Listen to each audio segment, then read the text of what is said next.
BNC, America's Black News Channel. Watch us on all major cable providers and major streaming platforms. Finally, news that speaks to us.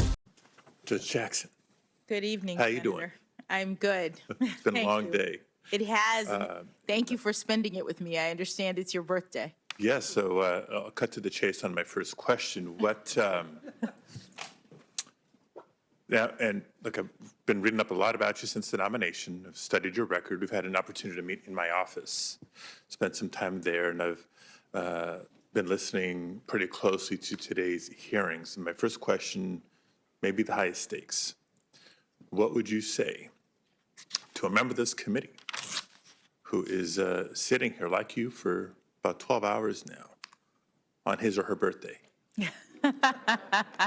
I would say happy birthday. Great Thank answer. you. We're off to a great start here.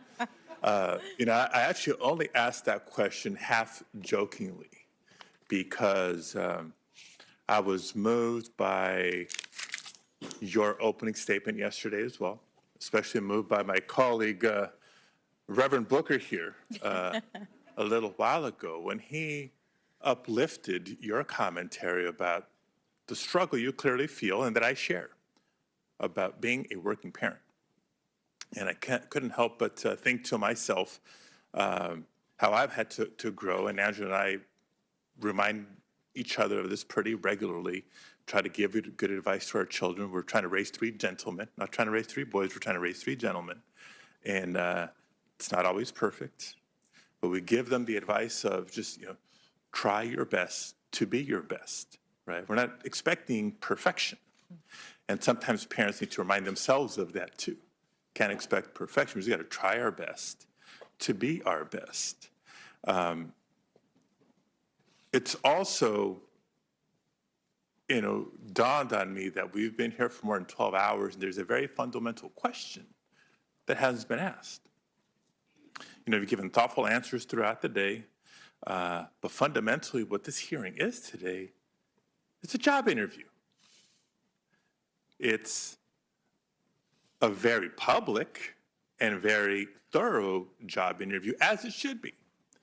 If you're confirmed, you could potentially serve on the Supreme Court for decades, helping shape the direction of American law and American life in profound and lasting ways. So it's appropriate that over the course of this interview, you should be asked some in-depth questions about your background, about your experiences, and your approach to the law. But before I get to some of those questions that I have, the first question I have for you is, so why would you want this job? And now with the added flavor of, why would you want this job? You have a great one now while we're thinking on a daily basis how we try to find that right balance that is often elusive between work and family and other obligations. Thank you, Senator. And right now we're still watching our special coverage here on BNC of Judge Ketanji Brown Jackson undergoing her confirmation hearings.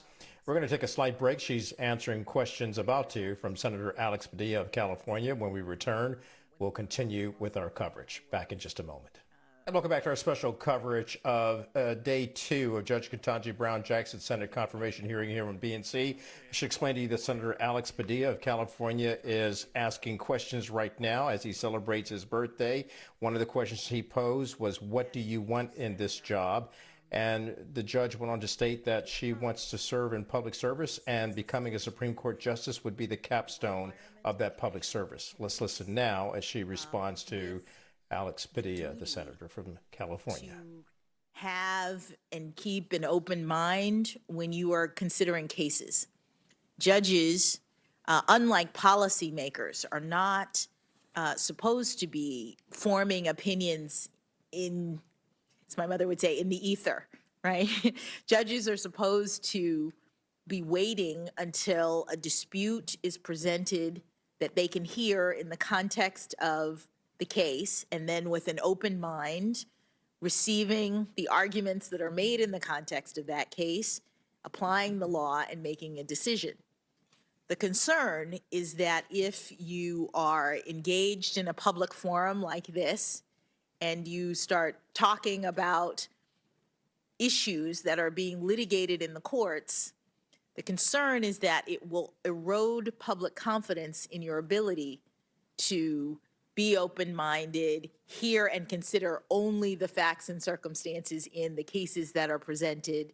People might think that you are ruling based on conversations that you had with Senator Kennedy or discussions that I have with you. And so judges tend to not speak publicly about issues that are being litigated, and especially judges who are being considered for the Supreme Court, because at the end of the day, a lot of these issues will come before that forum. And you want people to know that you have an open mind, that you haven't prejudged any issue, and that you are waiting and staying in your appropriate constitutional lane. Great. Confidence in the judiciary and the justice system. Clearly important. I think I'll be coming back to that in a minute, but maybe as a segue, I want to raise the similar concern about confidence in the electoral process and discuss for a minute democracy and voting rights. Now, I approach this conversation not as a lawyer, but as a former elections official. For 6 years, I served as California's chief elections officer. And my objective during that time was to, yes, ensure that our elections were safe and secure, but also to help facilitate the participation of as many eligible Californians as possible, as we are guided by, or as we're guided to do by the National Voter Registration Act. And frankly, I relished in that responsibility because I believe in the right of every eligible voter to be able to register to vote, cast their ballot, have their voice heard in our democracy. So you can appreciate my outrage when I've watched the Supreme Court play a role in dismantling one of the crowning achievements of our democracy, the Federal Voting Rights Act of 1965. Over the course of 5 decades, the Federal Voting Rights Act protected voters from unnecessary obstacles and barriers to the ballot. In fact, the Voting Rights Act was authorized and reauthorized 5 times with overwhelming bipartisan support. The Voting Rights Act helped dramatically increase Black voter participation in the South in the post-Jim Crow era. And in states like Arizona, Texas, California, and others, Latino voters have benefited from the Act's voter protections. And across the country, Native voters, Asian American voters, and members of language minority communities have all achieved greater access to the polls because of the Act's prohibition of discrimination on the basis of race or language minority status. But in 2013, the Supreme Court gutted the teeth of the Voting Rights Act.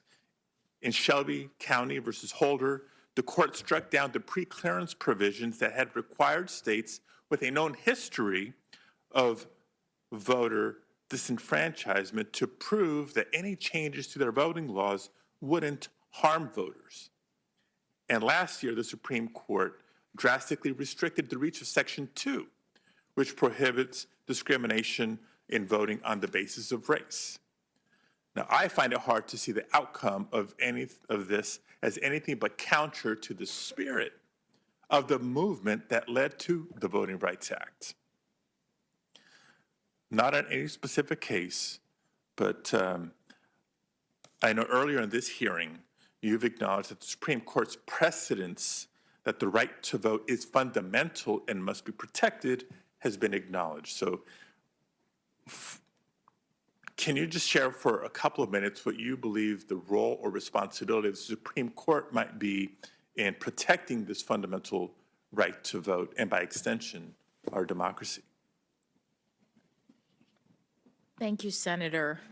The right to vote is protected by our Constitution. The Constitution makes clear that no one is to be discriminated against in terms of their exercise of voting. And the Congress has used its constitutional authority to enact many statutes that are aimed at voting protection. There are also laws that relate to ensuring that there is not only voting access, but ensuring that there isn't fraud in terms of voting. These concerns are